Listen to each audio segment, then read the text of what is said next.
and welcome to Who Dares Rolls Mumbo Jumbo for the very end of October, towards the end of October, depending when this comes out, because we won't even discuss the last video, which came out much later than it was intended to. Whoopsie. But yes, so there will be this video dropping at some point in possibly October. Anyway, how are we all? It's been a while, it feels like. Yes, it has been. Just busy stuff going on. I've got half termers here. I'm off with Isaac this week, so we'll see how we do. I'm filming this video very early in the morning because I've got up the crack of dawn because Owen Dawes has got a bad back and she woke up groaning and moaning. I made her a nice cup of tea and gave her some meds, and now I'm up and it's early and the sun has just risen. But I thought, you know what, while I'm here, let's do a video. So what have I been playing?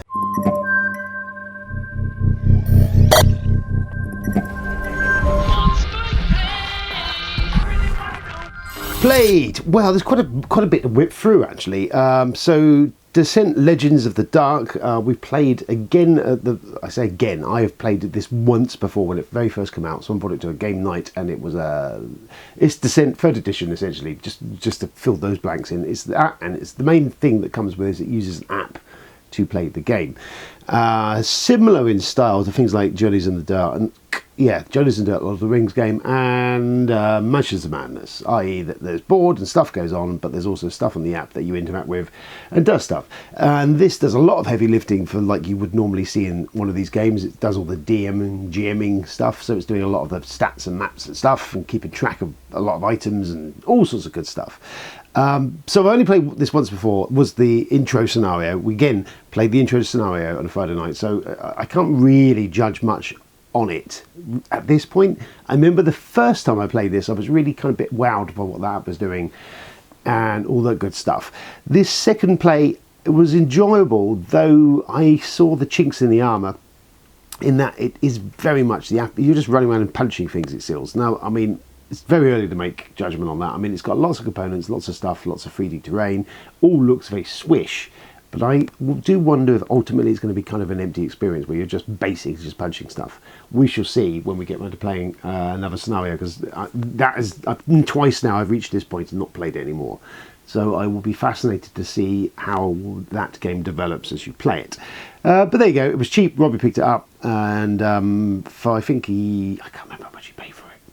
It was a lot cheaper than it normally is, put it that way. And yeah, that's probably more the price point I would look at. I know the expansion's out, but that's like a 130 quid or something ridiculous like that, which is I can't really justify that for what that is. Anyway, that's all down to you really, isn't it? But anyway, Descent Journeys in the Dark, so that 3 times fast. Jury's out on that for the minute. I will see as we play some more of it. But there we go. I'm not against app-driven games by all means, by the way, because I quite enjoy Mansions of Madness and other stuff. Right, what else have we been playing? So we got to play Expeditions again. Ben brought that on the other night. This is Jamie Stegmaier, Scythe adjacent sequelish thing. Lots of tiles. Basically the idea is you play there's lots of tiles on the board. You're moving around this board, and every time you flip tiles, they're like different bits of an engine you build, and you're collecting lots of cards that again are bits of an engine you build. So it's your worker placement-ish to get stuff to resources, and then you're spending those resources to play the cards out, and the cards keep cycling back into your hand. So you play a card and you put a meeple on it, and you have to gain meeples from here, and you have to open other things up to allow you to do stuff. Everything's kind of doing stuff to do stuff to do stuff. And then you boast during the game to put stars down. Once someone's boasted 4 times, put 4 stars down, the game ends, and then we score up, and you score points for stuff that you've upgraded on the cards you've upgraded, you score for quests you've completed, the modifiers on the quests you completed to get and stuff, yada yada yada yada. And it looks gorgeous. It's got big mechs in it. You can spend for an ironclad version if you want, which is metal mechs. Totally superfluous, no need for that at all. It's pricey-ish, even the base game without the metal stuff in it. And I've played about 4 or 5 games of it now, and ultimately I'm enjoyed it. I enjoyed it, but it feels like it's lacking. I'm always a bit hot cold on Stonemaier stuff anyway, This one feels like it's about an expansion wave for something else happening. There's a lot of stuff in it that feels a little bit lacking, as I say. You've got expedition tokens, which are on tiles that you flip, and they literally just flip the tile over, and then you get the token, and then potentially you can save 7 of those up to boast about. Or one of the other factions allows you to get points for cashing them in. But really, they don't do anything else, and it feels a little bit like it's missing something. You could do with a story element linked to that, like a card you pulled or something, just make it feel a little bit more thematic. Again, it suffers from size problems wherein the game just ends abruptly. There's this kind of bit of murmuring of story being played out, less so in this version even than Scythe, but then it just kind of ends, which is kind of a bit unsatisfying. It doesn't crescendo. You've kind of got this sort of wild dervish ride of you doing stuff, and you can see people putting the stars down, so you can see if you're behind the 8 ball or not. But just then it becomes a race, and then it ends, and it doesn't feel thematically like a climax to that game. It doesn't feel like you've gone on a journey, you've just did stuff. Now, I know that's not the first game to feel like that, but it's going to great strengths to set up the Scythe universe, give you these mechs, give you this thematic, all these underpinnings, and then ultimately squanders it all, like Scythe does, in this game. Now, don't get me wrong, I enjoy the game I'm playing. I like the card interaction. There's lots of multi-use cards. It's different ways of doing stuff. The map layout is different every time you play. And obviously there's this big stack of cards. There's quite a significant chunk of random thrown in there for good measure. And there's lots of opportunity to be cock-blocked throughout the game. That happened a few times when we played. I don't think I won, but I did actually much better than I thought I would the game we played. So yeah, ultimately there you are. It's not one, so my just is, if it was a lot cheaper, I may be tempted to pick it up, but and even then I'd be like, yeah, I think this is one that's going to, when it gets its expansion, which is clearly on the cards to come, that expansion may be the thing that pushes it into, I quite like that now territory, or it might just be, more bloat. So yeah, I can't recommend it really. I played Arctic Scavengers again the other night. We threw in some of the expansion content. Really enjoyed that. I do like Arctic Scavengers. And throwing in the tribe leaders are really nice, because, or gang leaders. They give you like an asynchronous powers, which is a really nice touch. I think even if you just play the base game with those in, it adds a real tweak to it. I like thematically what it's doing. I like all the feels of it. And I like everything it does. It's just a really great thematic deck builder. And can be picked up reasonably priced these days. I think it is. I think if it's not out of print, it's very nearly out of print. But they did reprint it a little while ago with this Recon expansion, all thrown into one box, and I've seen that relatively cheap. So that's worth your time, I would say. I also did spot that Chaos Cards had something cheap the other day. Fuck, why did I start saying that when I now can't remember what it was that they had? Oh, Room 25. They had like Room 25 for 25 quid. Absolute steal. It's the big box version as well with the expansion, I think, in. Go to Chaos Cards and pick that up. If you're a fan of hidden traitors, that sort of weird and crazy stuff, it plays quite a high player count. It feels a bit like the movie Cube. It's got really good fun mechanisms. Really good. For 25 quid, it's an absolute fucking steal. As it is the witching season at the moment, I thought what would be rather thematically astute of me is we played a Halloween-y type field game. Tony was away. He's gone to Snowdonia to go and play Snowdonia, he says. He took my copy of it, so we'll see. But I dug up Fury of Dracula. It's one I love, Fury of Dracula. Currently out of print, so I'm raising something. If you don't own it, now you're going to go down an expensive rabbit hole. It's an old game, comes back, predates sort of back to the 80s when it was first published by Games Workshop. And then there was a second edition initially, I believe, by FFG some time ago, and then that fell out of print, it became really popular. Then they did a third edition. Again, proved very, very popular, or maybe Games Workshop should do the second edition. Who knows? Anyway, then that went out of print, and then WizKids reprinted it a little while ago in a fourth edition, which made a few little minor tweaks, and then that has now subsequently gone out of print. Exhausting, isn't it? Anyway, what it is, not hidden trader, a hidden movement game. One player plays Dracula. Everyone else are the hunters, based from the book. So Mina Harker, Van Helsing, characters for the book. Follows thematically pretty close to the book, actually. The idea is Dracula is scavenging around Europe, trying to stay hidden, and laying down traps. Essentially, they have layers. Every time he moves, he places a card down on the board. leaving like a centipede-style trail behind himself. The hunters are trying to find that trail, and depending where they find it on the run of cards he's put out, will give them an idea how far away they are when they do find that, if they find it. And these cards that Dracula's playing, they mature as they come off the end of his track, and when they do that, you can then either, well, you can do various things. You can make them into a hideout, and you can essentially mature those things, and they will give you points nearly always, or a buff or something, which is usually great for Dracula, terrible for the hunters. Dracula, if he can get 13 points or whatever it is on the score track he's trying to do, which he does by maturing these cards and killing hunters and stuff, he will win. And the hunters essentially have got to find Dracula and kill him. And it's got a bunch of cool mechanisms going on. I think personally it's my favourite, I think, of those hidden movement games, because it's really thematic. I love the theme of it, the Dracula theme. It's layered over the top of it. It's also one of those where normally in these games the hidey is very passive. They are literally just playing a game of hide and seek. They don't have any real means of retaliating or doing anything. Where in this, Dracula is a threat still. If he can take a hunter out on their own, away from their mates, and preferably towards the nighttime hours, he does have a slight advantage, and he could potentially murder these guys and give himself more points and stuff.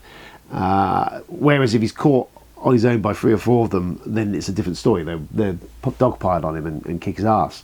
So it's got that sort of feel to it, and there is lots of opportunities with the layers and stuff to lay traps and lots of misdirection, and I enjoy all of that. I mean, I like that style of game anyway. This one is a cracker because it has got that added extra element of that, the huntee can bite back.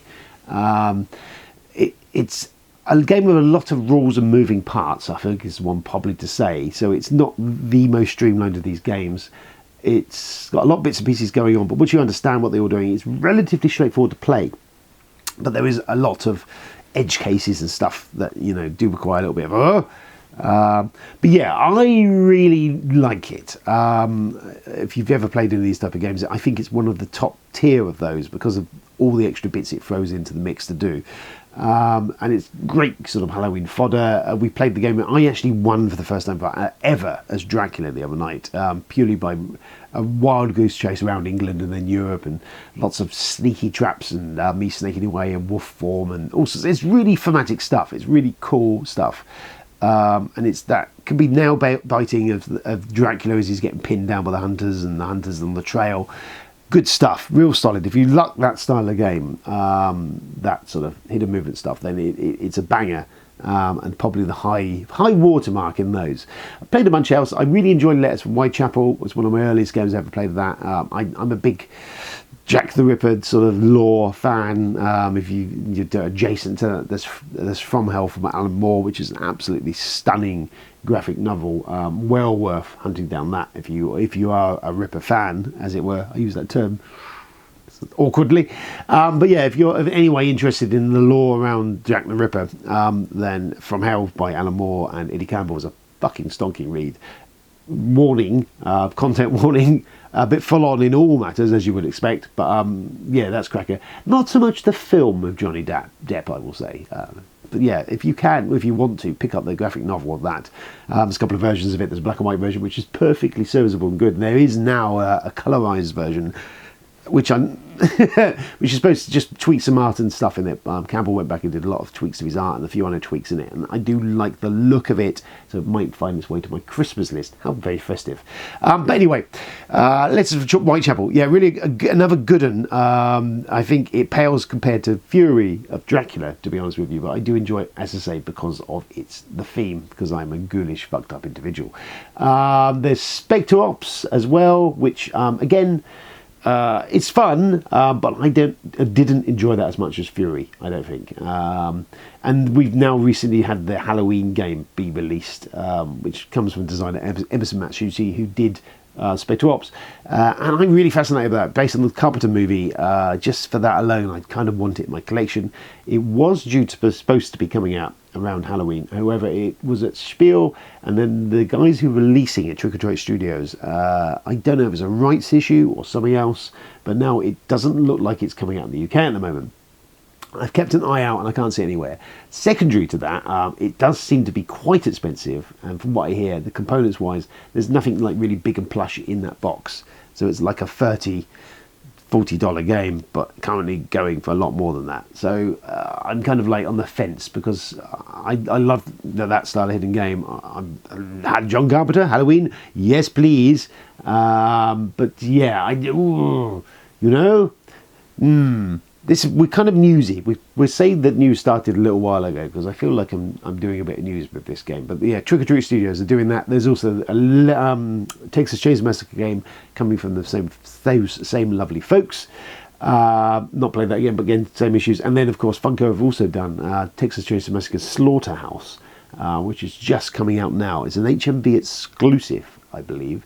I have pre-ordered it, and I did have an email the other day to say it is on the way.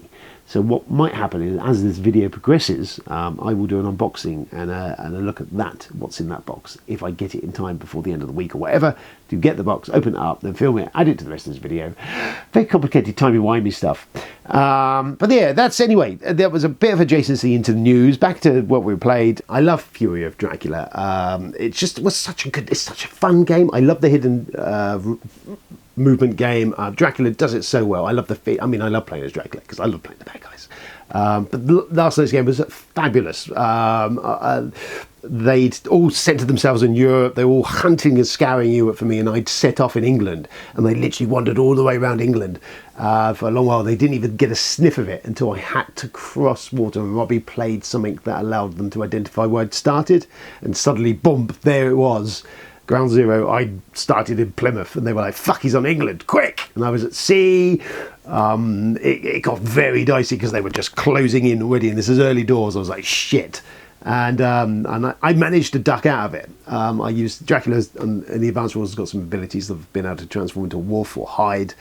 So I hid on the boat for a turn, basically biding my time so I didn't have to go to shore. And then they should break through their fucking... just snuck through with some fog and turning into a wolf and fucking attacking them. It was fucking epic. And it's exactly what I love about board games. Is if you get a good thematic game, like-minded bunch of you playing it, it's a fucking wonderful time. And Fury of Dracula, for those reasons, is a wonderful time. The whole of that story, that tale I can tell of that, my daring do and escape and run across Europe, and they're tracking me down. And it was fucking on the knife edge for like 2/3 of the game. And I set to sea at the very end. I'd managed to hoodwink them one final time, got to sea, and I was bleeding out basically. And the time was against them, the sun was against them. I'd Furied of Dracula'd up, so I just had to get to some locations and win the game. But it was all the way through a fucking knife-edged race, and it was brilliant. I don't know how they necessarily felt, but for me, I fucking love it. And things, as I say, like Letters from Whitechapel, which I went briefly down a rabbit hole. Again, that feel on Whitechapel's different and has a different mechanism, which I like, is you have a set home location you're always having to get back to every night, which is the point of that game. Is the good guys are slowly uncovering your pattern, and like, he has to be in this zone, he has to be here. And that's a cool, different feel to game. It's very tense, that one. But Dracula was good. The problem with Fury of Dracula, I kind of is in any of these kind of games, is if you have somebody who's not very good in that role or makes a terrible mistake early doors, it could be fatal. That's it. It's game over. But then, if you can get out of that fucking thing, like I did, that rush of adrenaline, that was fucking close. Brilliant. So yeah, Fury of Dracula, an absolute cracker. I've raved about it, of course, now. And if you don't own it, best of luck trying to get a hold of it. But there is other stuff out there. Letters from Whitechapel is a very good alternative. Spectre Ops, I found okay. The Sniper Elite I haven't played yet, but I quite like the idea of that. There's, as I mentioned earlier, the Halloween game, which I really would love to get, but I don't think we're going to be able to. So there you go. Fury of Dracula, well worth a fucking look. That's what I say. Just, if you haven't got it, sorry. But yeah, anyway, there was a bit of adjacency into the news. Back to what we played. That's it, other than the usual other stuff like Scout we've been playing a lot of. Just one, and stuff of that flavour. Out of all of that, really enjoy the Fury of Dracula. Absolutely fantastic. Unfortunately, can't be picked up easily. Well, can't be picked up cheaply, so if you don't own it... but yeah, Halloween 'tis upon us. It seems the time to play some Halloween. I'm Lined up next is, I'm torn between a few, but I think we might go for Mansions of Madness because I haven't played that for a while, and that can be a cracking bit of fun. Although there's also Abomination, or there's also Father's Work. Maybe I could feel a Halloween video coming up. See if we can throw one of them in, bang one of them out sometime between now and next Halloween. That'd be lovely, won't it? Right, I think I rambled enough. That is do us. Oh fuck it, news.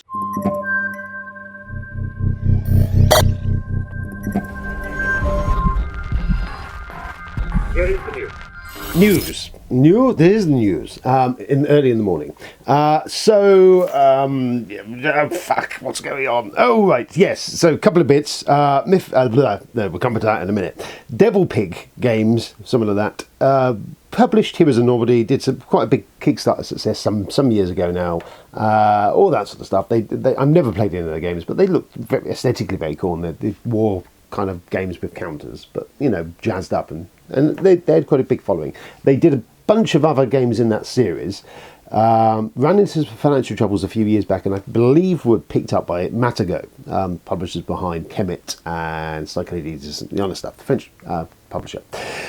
So he has leaked recently in the last week or two is that the whole website for Devil Pig has been shut down. Main guys behind the original Devil Pig Studios, whose names escape me at the minute of time, basically put a post the other day saying they've been cut out of the business. They don't have access to any of the websites or anything else.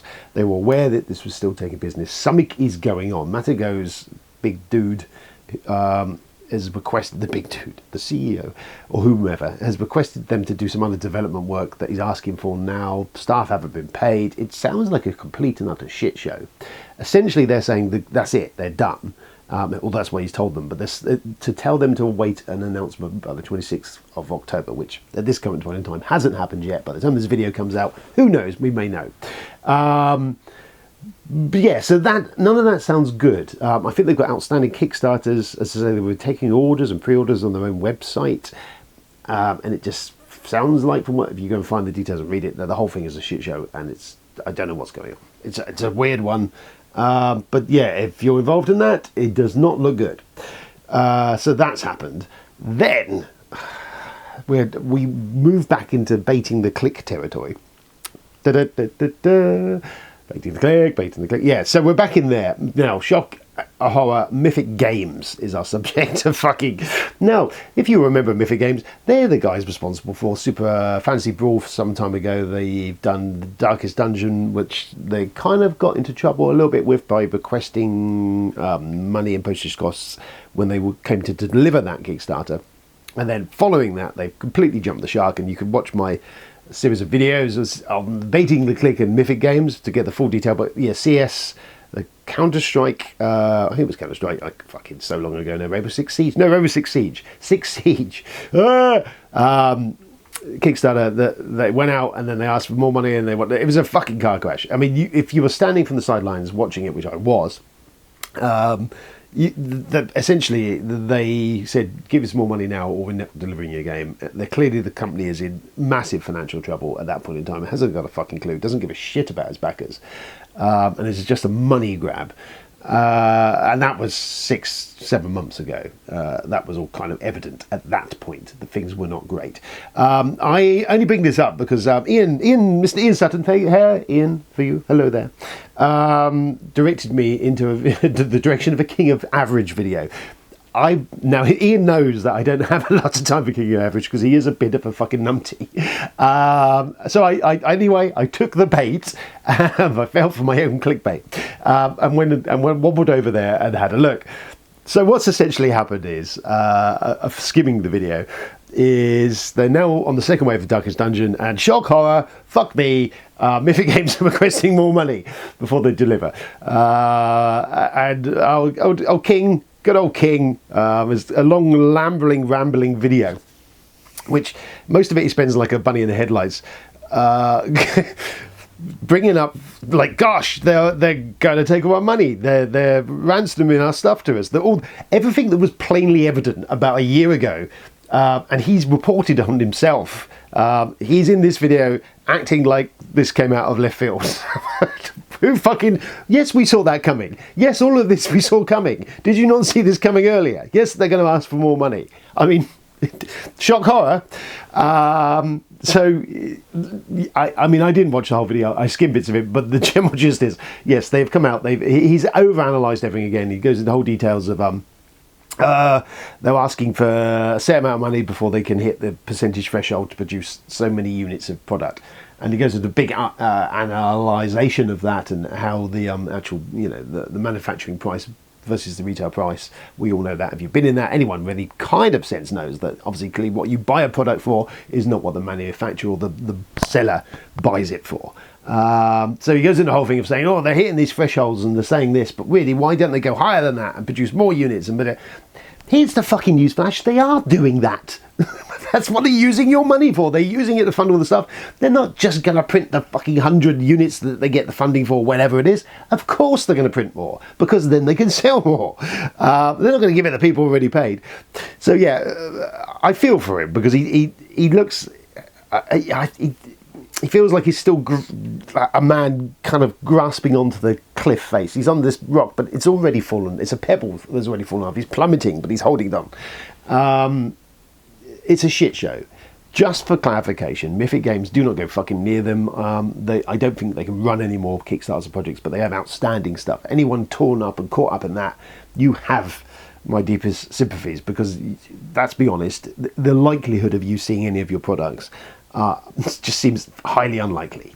We'll see what happens with Six Siege, but yeah, it is a shit show, and that's it really. That's all you can say. I mean, as if you're tied up in this and they're asking for more money, well, we've already been down here and I've already said my piece on that.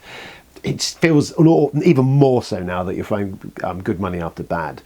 But, there's this lifeline, and I understand people have got massive chunks of money caught up in this. It is ransom. It is ransom. It is a gun to your head. It is, you need to pay by this date, this amount, or you're not getting anything. I understand. So, yeah, they're shit. They're shitbirds. Mythic Games. They are a fucking total shit show. It's a matter of time. They are a dead man walking, I've covered before. They are bleeding out. They are on the last... It feels like the last stuttering steps of that. I think this will probably come to head around about the end of the year, because on my math, I can't remember, Six Siege was due to be shipping about now by their original estimations. Definitely the end of the year is where it's due. When that doesn't happen, which is highly plausible it's not going to happen, that's, I think, when we're going to see the utter shit show, especially if they turn around and ask for some more money. Then that's the end of times, I think, for all of that. What was you see? Well, that was fucking cheery, wasn't it? Due to timey-wimey stuff, here we are, sometime later, but just before, Texas Chainsaw, the board game. There we go. What a small box, may I say, just out the gate. So quickly, yeah, Texas Chainsaw Massacre Slaughterhouse. It's Funko's version of the Texas Chainsaw game. There is a second game come out from Trick or Treat Studios, which is just called Texas Chainsaw Massacre, I believe. It doesn't have the a bit on the bottom subtitle. I don't know a massive amount of the Trick or Treat one, but it's similar-ish to this. Different components, but much more expensive. This is 25 quid, H&B exclusive. I mean, it's a steal anyway before you even open the bloody box. Just quickly, journey for me. Texas Chainsaw Massacre is one of my beloved horror movies. Dates back to Tobe Hooper's 1970 movie. A real grindhouse, gritty, grimy movie. Surprisingly lacking in gore. It's kind of had this. It was a video nasty. The title alone evokes something fairly fucking gnarly. But the actual original movie is quite gore light. It is more the psychological and just the general grimy fucked upness of that movie, I think, led to its enduring appeal, shall we say. I love it. I love that freaky Texas backwards cannibal family vibe. It's in the sequel, Texas Chainsaw Massacre 2, which is very, very a Marmite movie, but I fucking love it for its derangedness. It's got Dennis Hopper and it's Tom Savini effects, and it's absolutely off the fucking hook, fucking deranged. Just for that, the cast and what it does, it's a total misfire, but it is a joyous misfire. And then kind of the subsequent sequels kind of Yeah, Texas Chainsaw Massacre. There you go. You must know it is. I mean, it's an interesting choice for Funko because it's, you know, this is really family fare. So let's see what's going on. Well, number one, the aesthetic appeal of this, it looks gorgeous. For a £25 game, it looks absolutely stunning. And I love what Funko do on all their games, is they really go full out. I mean, inside the interior of the box, you know, there's no need for that, but that's a nice touch. The hunting room sort of trophies there. Also, like when you first open the box, you're presented with this at the back of the board, which is in the original movie, John Larroquette. I can't remember. Anyway, he rambles on with this sort of, this is the story of this game which you're about to play. Brilliant. Just a nice thematic little touch. We get the board, which shows the Sawyer house here. So probably at this juncture, Mike should have paused to say, well, what, how, Texas Chainsaw Massacre Slaughterhouse by Funko Games, how does that play? What is that game? It is a one versus many game. One player will play the Sawyer family. Everyone else is a bunch of hitchhikers that are bumbled into the cannibal Holocaust house, and they are trying to find items and escape, whilst the Sawyers are slowly gaining power and trying to murder them all. And it's got a couple of really interesting little things going on. I haven't played this yet, but I read the rules and had a look at it, and it's definitely, it sounds like it could be a cracker.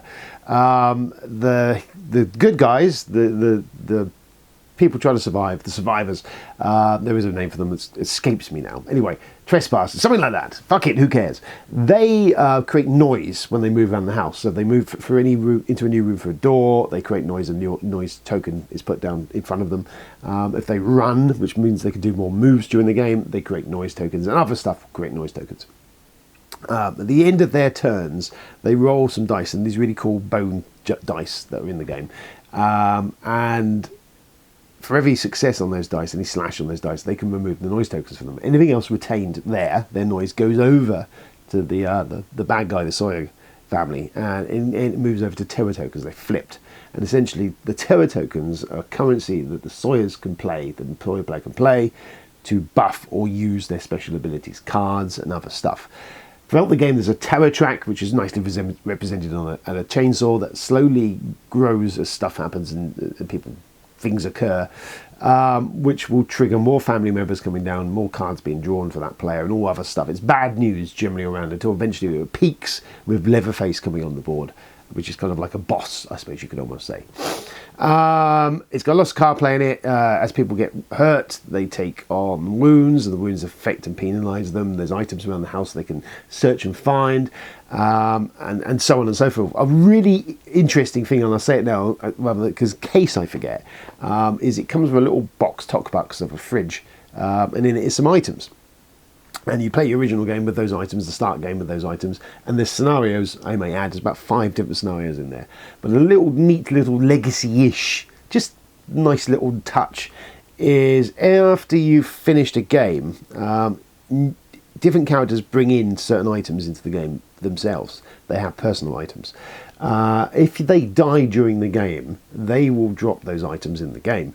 And all those items from that last game, and everything, the legacy item, anything that's been victims that people have died in there, goes in the item box for the next game.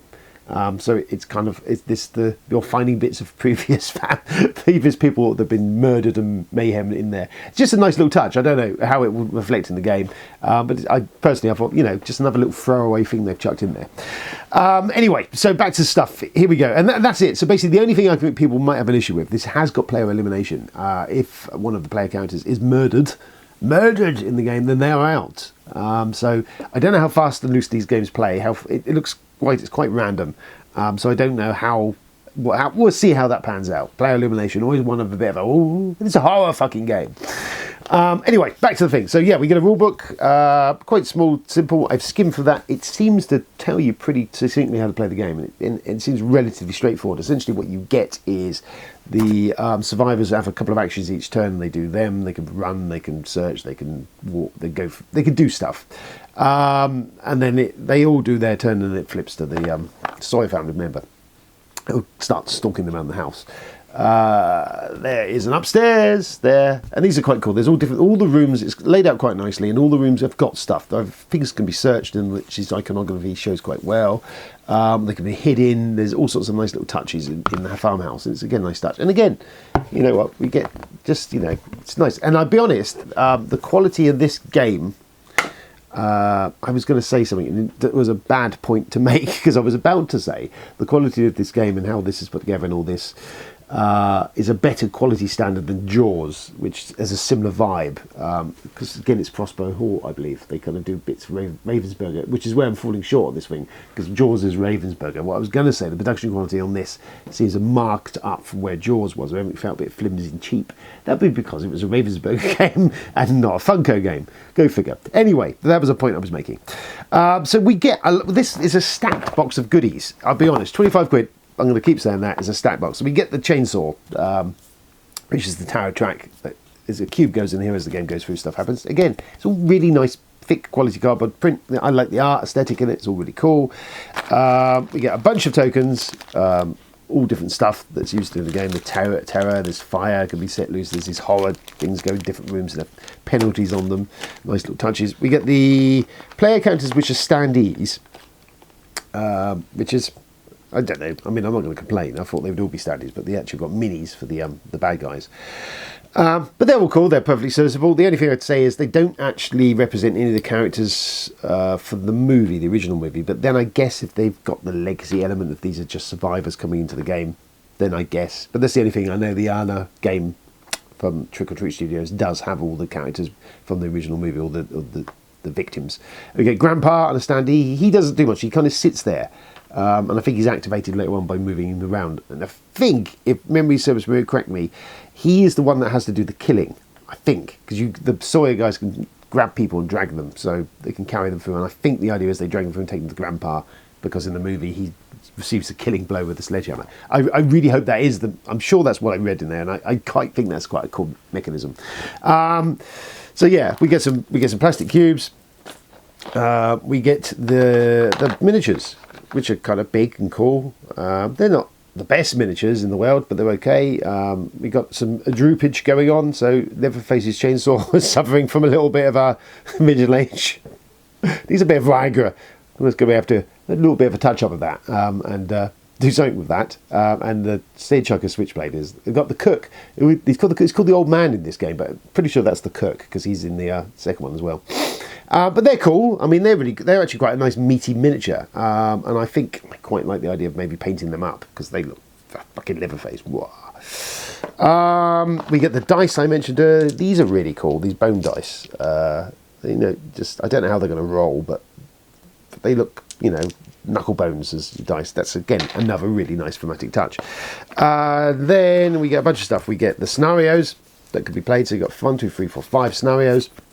They all do different slight things to the games. For instance, there's a pack of cards here that have got extra bits in them, which I think tie up with the scenarios. So you add different things into the game. So that, again, cool. I mean, that's a lot of variety in the game.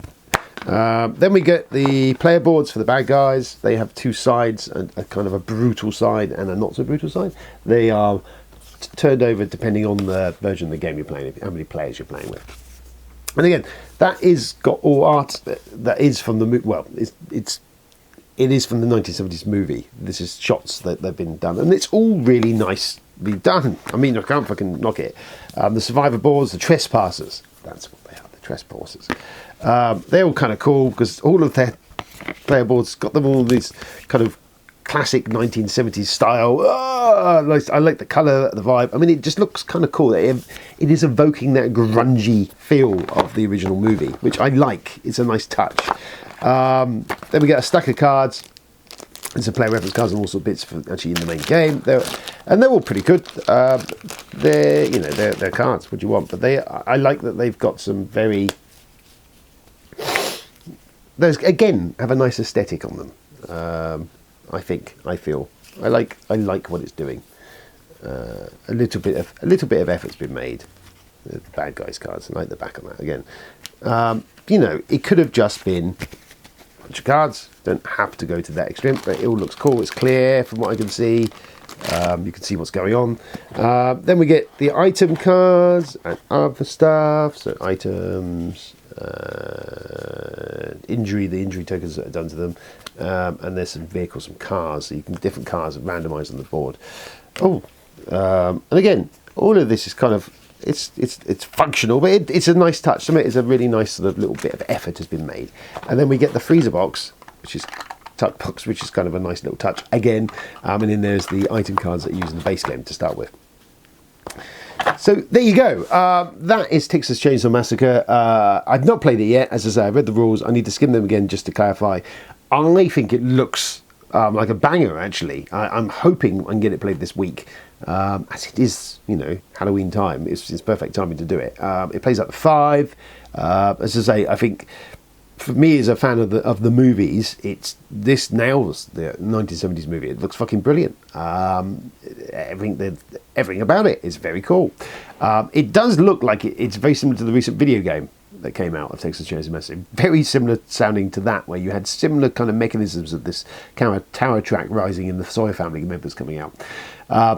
I've not played it, but yeah, it looks like that. But yeah, I think this looks like a cracker. I mean, components-wise, it's absolutely a banger. It looks gorgeous. I think the only thing that could be a bit disruptive on that is the player elimination, I guess. Depends how fast the game's playing when people get knocked out. But hey, you know, it's a horror game, so, you know, it should have the stakes, and I think that's nice that we've got that in there to add the stakes to the game, where you'd be like, oh shit, I don't want to get killed because I'm going to be sitting here for 10 minutes, but it might help thematically as well. Yeah, so I'm very excited about this. I think it's really cool. I can't wait to play it. 25 quid, an absolute steal in my opinion, and I've not played it yet, but if you're a horror fan and fan of Texas Chainsaw Massacre, then just as a piece to hold in your collection that really pretty much fucking nails it out the gate by the looks of it, probably worth a buy. HMV exclusive though, so I ordered it off the website. I did order it from the website and had it delivered to store the other day, and me and young Mr. Isaac went on a little trek to retrieve it, and I was surprised, A, the size of the box, and B, when I looked in the store, none of this was on the shelf in the store yet. That may well be because there's the lackadaisical HMV staff haven't got around to putting out the new stock, which is not beyond the pale. But yeah, in time for the witching season, the Halloween night, if you want a horror-themed game for 5 players and something a bit different, then yes, I would suggest give this a crack. Unplayed blind, because I think it just looks fucking cracking. Right then, there's probably more stuff that I've either already talked about or stuff that I'm about to talk about. So I suggest I'm going to leave here at this point and get back to you later. And hopefully I don't get to play this before the end of the next video, and I could put this in the played and then have this discussion mid-video to confuse you even more. Oh, let's not do that. That would break my brain trying to edit it. All right, well, whatever's next, see ya. And if I've not seen you before, I'll see you later. And I've seen you again now. Hi again, nice to see you, and goodbye. Fuck. I'm going to take a quick pause from my regular scheduled mumblings. Just to quickly say, just real quick, it's a thing. To Nate, there's a mate of mine, Nate Brett. He isn't very well at the moment, and I was really sad to see some news on that, and I'm wishing him all the best. Because he's a mate, and he's a gaming brother from another mother, as I always used to refer to him. Nate and me met some years back. He was responsible for the Board Game Hour Twitter handle, which at the time, whenever it was, it's got to be getting on for 6-7 years ago, no more. There was a regular thing every Monday, I think it used to run, and people would log into Twitter and with the Board Game Hour tag, and it would be like a networking event on Twitter, which could never happen now due to the shit show that is going on over there. It just breaks my heart, really, to be honest with you, when you see that it has become. Thank you, Elon, you fucking asshole. But yeah, Twitter, at the time, it was a massive community. I was early doors of doing what I'm doing now. And, you know, but yeah, Twitter, I never really got a handle for Twitter until then. And Board Game Hour was a great place to connect. I connected with designers, artists, players, all across the world. It was a massive, boom, thousands of followers. And you had this like-minded Twitter thing going on. It was brilliant. Me and Nate met an expo not long after that. We kind of got talking. And yeah, he's a funny chap, and we got him like a house on fire. And he was on the podcast when it was running for a while. For a long, good few years, Nate was on the podcast, a regular fixture on there. Sadly, most of that's lost to the internet now because I didn't back it up at the time. That's kind of gone, which is sad, but probably for the best. But yeah, Nate was there with our first live show. He involved in a whole corpsing incident where I lost my shit and got the giggles. I want to put in, this is just a personal bugbear, but it's people that don't pay attention during a game if it's not their go. So they sit there on the phone and have the fucking gall to turn around and go, whose turn is it, when it gets to their turn. Well, which the response is always, if you have to ask, it's yours. But it's like, again, I go back to my solo gaming thing, but it's a social interaction. You're there, it facilitates interaction with other human beings. Yes. So don't fucking, it's not about winning the game and moving cubes, it's about talking and chatting and fucking people over and That's my fault. So pay attention when we're playing. Is the issue, mate, that they have to talk to you and interact with you? No one plays games with me.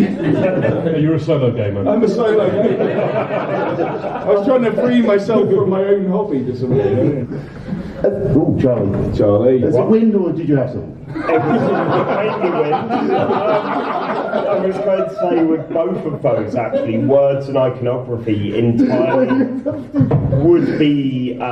You're right.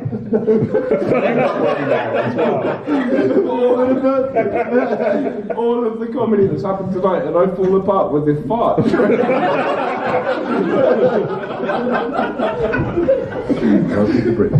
Need a moment. Carry on, I'll just crack. Back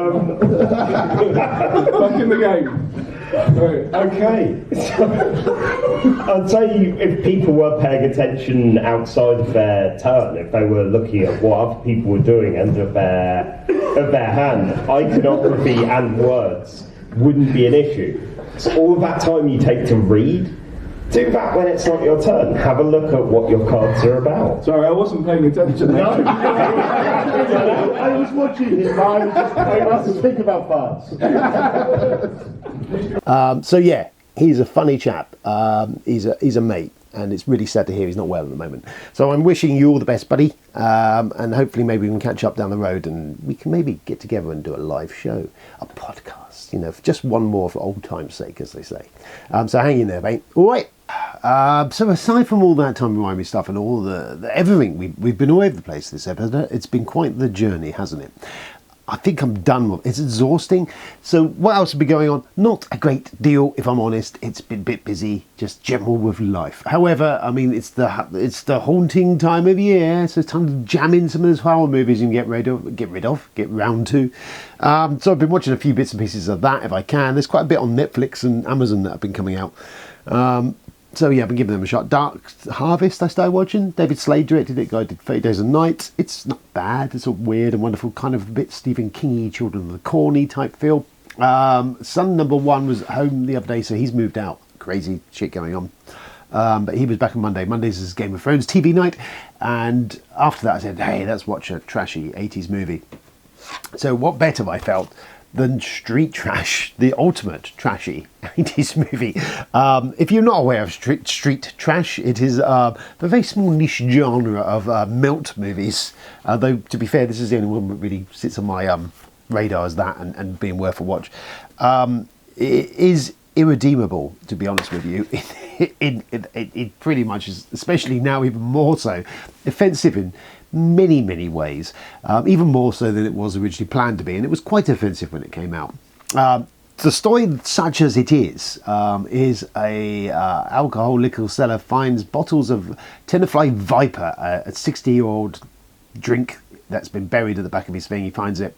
It's matured into basically something bad, real bad, and he starts flogging it to the local bums in the area for $1 a shot.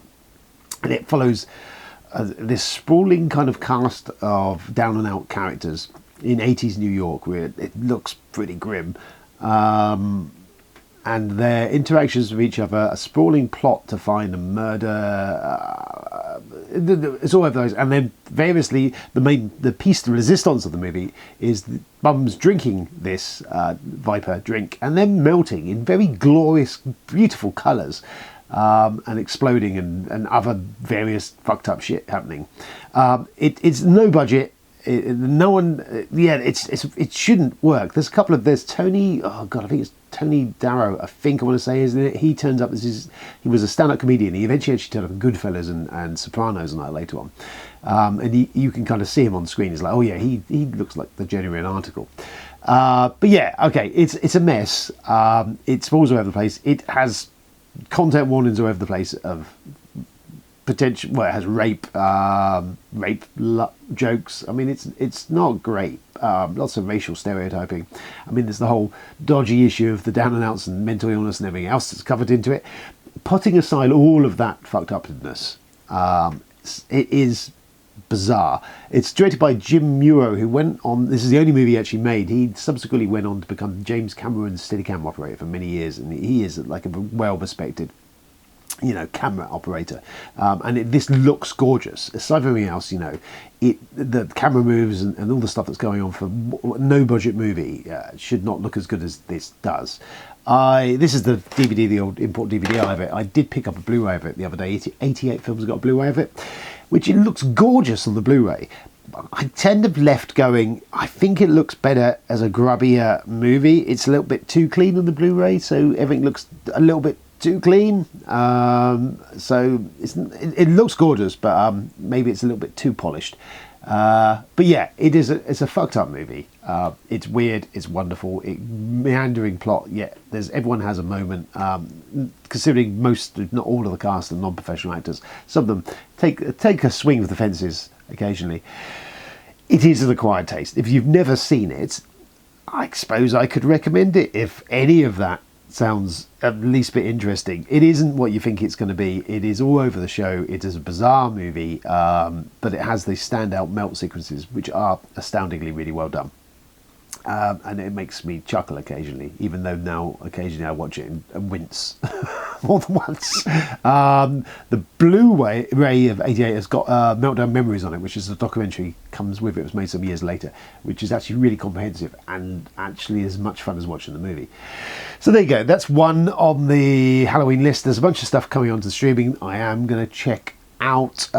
We nearly watched Maniac the other day, which is William Lustig's just fucked up slashery movie. Again, questionable at these points, but you know what? I think of its time, and I like that grimy, grindhousey aesthetic of 80s New York when it was basically Gotham City. Things like Basket Case and all that fall into the same sort of area. Just watching it, and you just feel a bit dirty afterwards. So I like all that sort of shit. Otherwise, anything else is on my list to watch? I don't know. We'll watch some other stuff. I will report back, I guess. Yeah. Other than that, have a good Halloween. I may get. I did possibly say how much I get a Halloween list out. Probably going to be pushing my luck, but we'll see. As this has run rather long, this is now an epic video. So that's nice, isn't it? So you can watch this in increments if you want, if that does it for you. But there you go. I've rambled enough. I don't know what else. I mean, yeah, that's it. That's stopped there. I think that's enough for the minute. It's been great to see you all again. Lovely. As I say, enjoy your Halloween capers if they've not already happened. Probably have by now.